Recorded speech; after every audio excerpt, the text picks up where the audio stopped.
Assalamualaikum warahmatullahi wabarakatuh. Halo sahabat semua, bertemu lagi di channel Pak Ali Sanggau, channelnya para pecinta sejarah.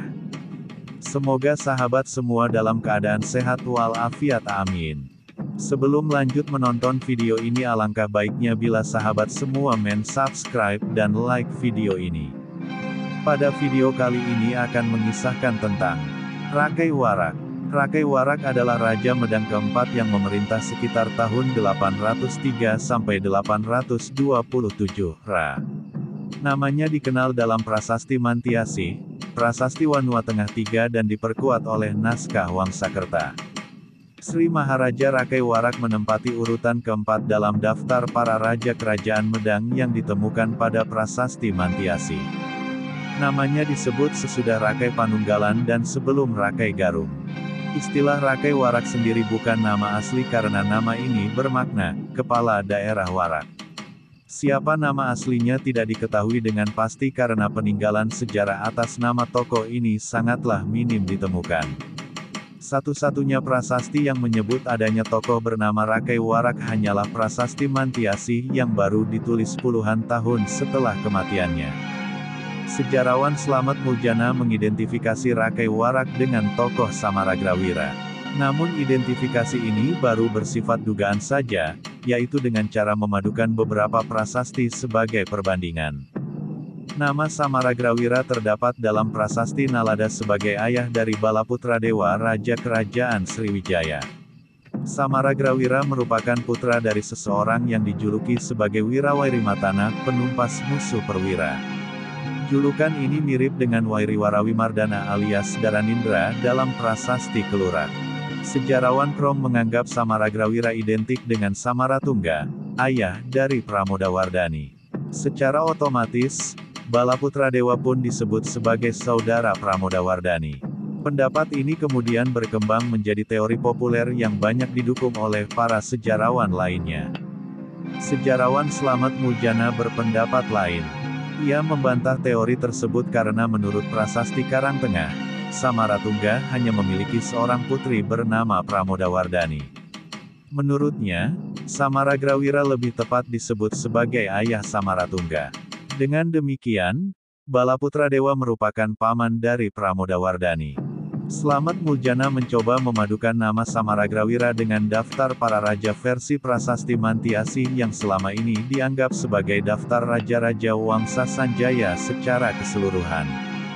Ia menolak anggapan tersebut karena Rakai Panangkaran yang menempati urutan kedua dalam daftar menurutnya merupakan anggota Wangsa Sailendra, dengan mengacu pada isi prasasti Kalasan.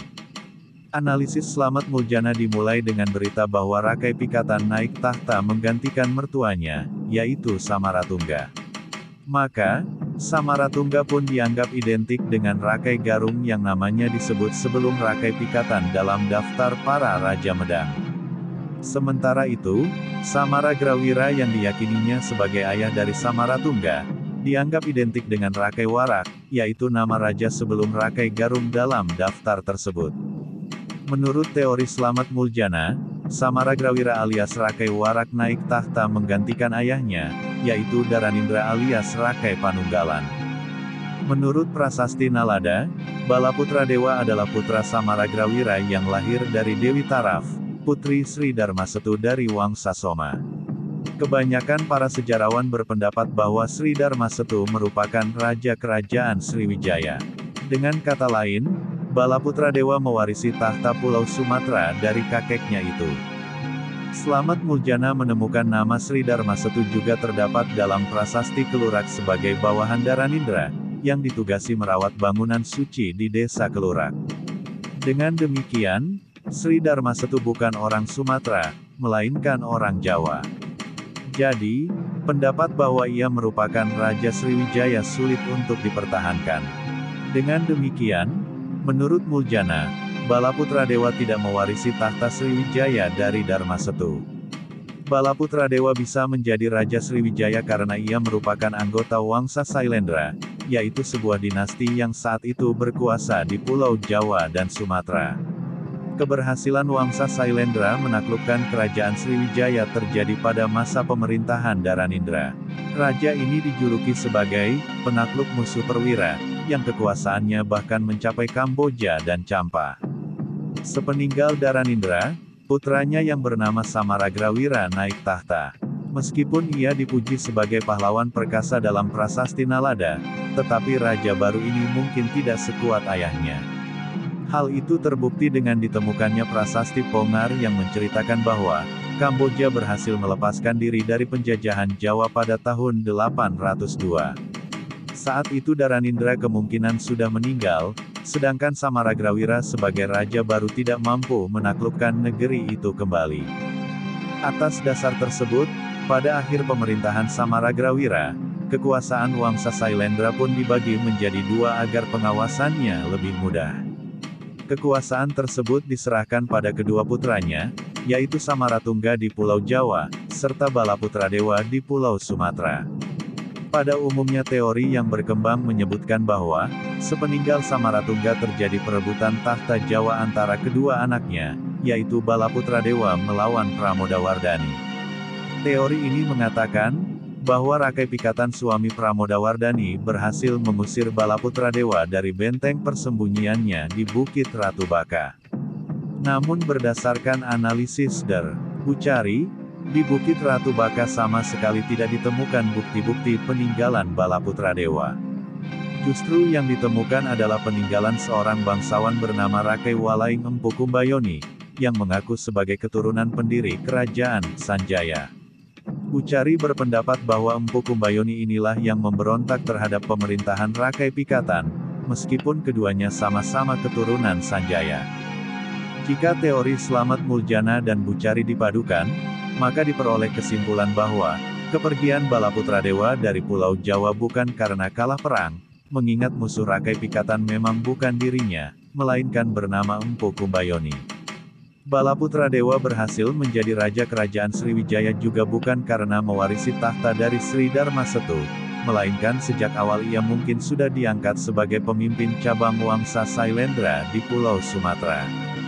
Kapan tepatnya Rakai Warak alias Samaragrawira naik tahta tidak dapat diketahui dengan pasti. Pada tahun 782 yaitu tahun dikeluarkannya Prasasti Kelurak, kerajaan masih dipimpin oleh Dharanindra. Raja ini terkenal sebagai penumpas musuh perwira, bahkan sampai berhasil menaklukkan negeri Kamboja. Menurut Prasasti Pongar, Kamboja merdeka dari penjajahan Jawa pada tahun 802. Mungkin saat itu Dharanindra sudah meninggal, sedangkan putranya, yaitu Samaragrawira tidak sekuat dirinya. Jadi, dapat diperkirakan Samaragrawira naik tahta sekitar tahun 802. Tidak diketahui dengan pasti kapan pemerintahan Samaragrawira berakhir. Prasasti atas nama Rakai Garum yang tertua yang sudah ditemukan adalah Prasasti Pengging tahun 819. Namun, belum tentu kalau prasasti ini adalah prasasti pertamanya. Jadi, apabila teori Slamet Muljana benar, maka pemerintahan Rakai Warak Samaragrawira dapat diperkirakan berjalan tidak lebih dari 17 tahun. Terima kasih sudah menonton video ini. Semoga video ini bermanfaat dan menambah wawasan sahabat semua. Sampai jumpa di video selanjutnya. Assalamualaikum warahmatullahi wabarakatuh.